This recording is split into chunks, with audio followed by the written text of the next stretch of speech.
With that positive note, let's get things going here, shall we? And we're going to start off with this. You know, Daredevil Born Again is getting closer, and we're all pretty excited about it. Now, one little thing came out the other week, and we did talk about it on the show, where the showrunner was talking about it and said, you know, we're going to be more hardcore. It's going to be darker than the next Netflix series was. And we're not going to waste a lot of time with people talking. You know, I don't want to watch superheroes talk. I want to see them doing stuff. And that to me was a pretty big red flag, because that to me kind of told me that the new showrunner maybe didn't understand what made the Netflix Daredevil series so great. Because we went around this room, we talked about what's your favorite moment ever. And I said the talk between Punisher and Daredevil on that rooftop, just when they're talking up there. And Rob, you pointed out another big dramatic scene. And Chris, you pointed out a big dramatic scene where it's just talking, stuff like that. And it's like the action without narrative purpose is just visual noise, right? I've said that all the time. And it made me a little bit worried, not super worried, but a little concerned that maybe this new showrunner, who also worked on Punisher, maybe didn't understand what made Netflix so good. Well, now he's doubling down on it, talking about how violent this show's going to be now, saying it blows away anything that Netflix did. This comes to us from Empire. Wrote the following. The level of violence is way up there for a Marvel Disney show, he says. He's talking about the showrunner of the new Daredevil Born Again. I don't think there's anything else even in the ballpark. There's a moment in this that is just absolutely batshit and way past anything Netflix ever did. That's almost hard to imagine, given that the previous Daredevil show had Fisk slamming heads in car doors with minions who'd sooner impale their heads on spikes than name their omniscient boss. But Kingpin himself agrees that Born Again is both deeper and darker.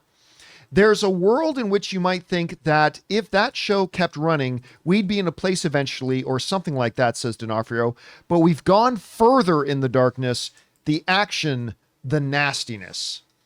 Now, I'm eating these comments up. Again, the comments that concern me were about him saying, we don't want to see superheroes talking.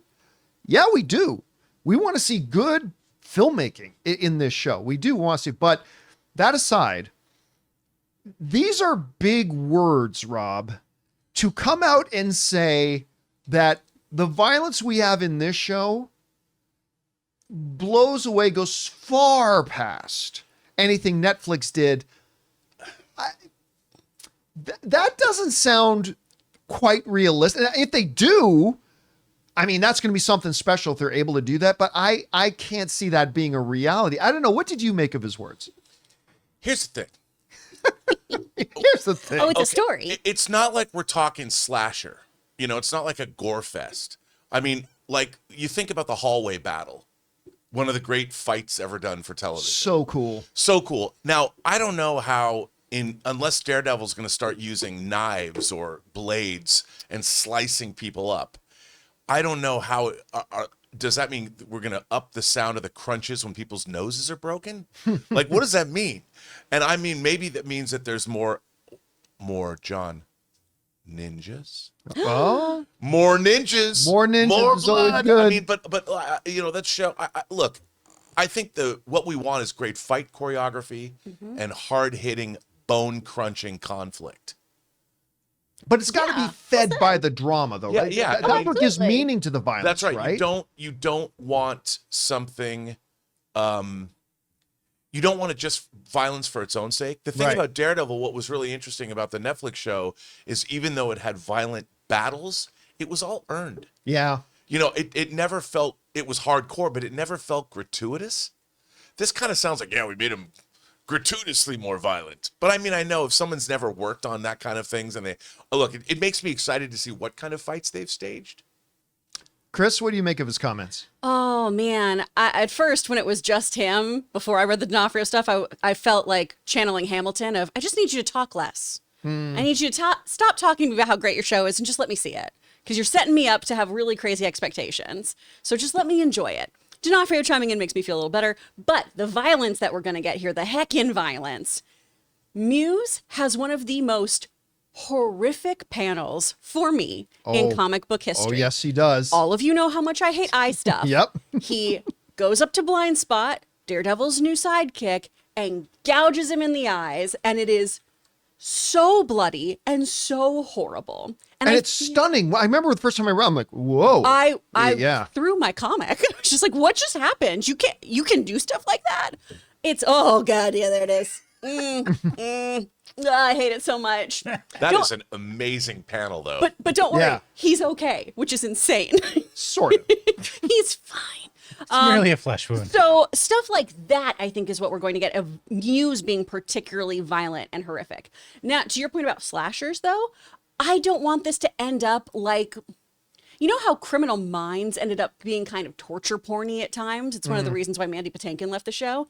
I don't want to get into that territory where we're doing gratuitous violence for the sake of it. I understand doing something horrific to showcase how awful somebody is, but I also would like to leave some of it to the human imagination, which is so much worse. Totally agree. But also, that doesn't really fit Daredevil. I mean, the violence still has to fit the character. Yeah. And the character, I mean, bone-crunching fights. I mean, that's the whole thing. He's a street-level hero.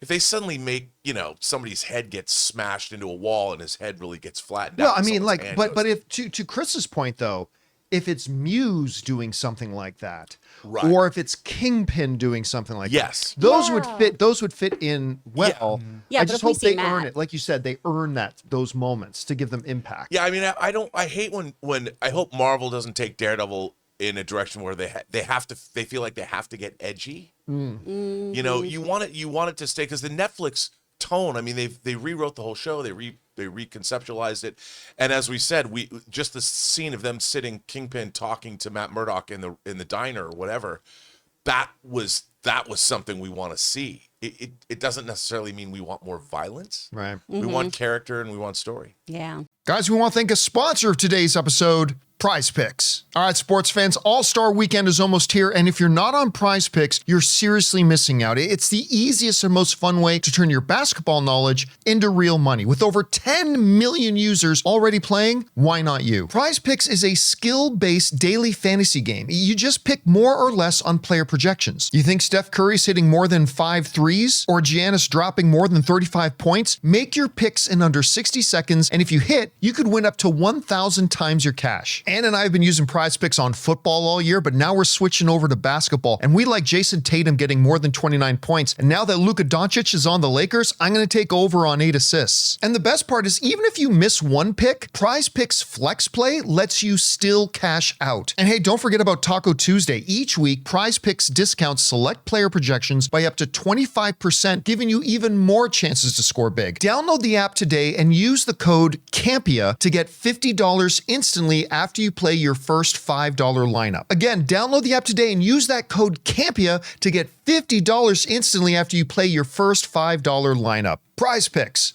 Run your game. Anyway, guys, the question is for you. What do you think about these new statements? Our violence blows away anything Netflix does. Are they taking shots at Netflix here? I don't know. Where's your anticipation level right now for Daredevil? It's still pretty high for me, I got to tell you. Anyway, whatever you guys think, jump down to the comment section below and let us know your thoughts. Hey guys, thanks so much for watching this video. Make sure you like the video, leave a comment, and subscribe to our channel. And don't forget, we have a daily podcast called the John Campea Show podcast, available on Apple Podcasts, Spotify, or your favorite podcasting app of choice. Go and subscribe to it today so it'll be there when you need it.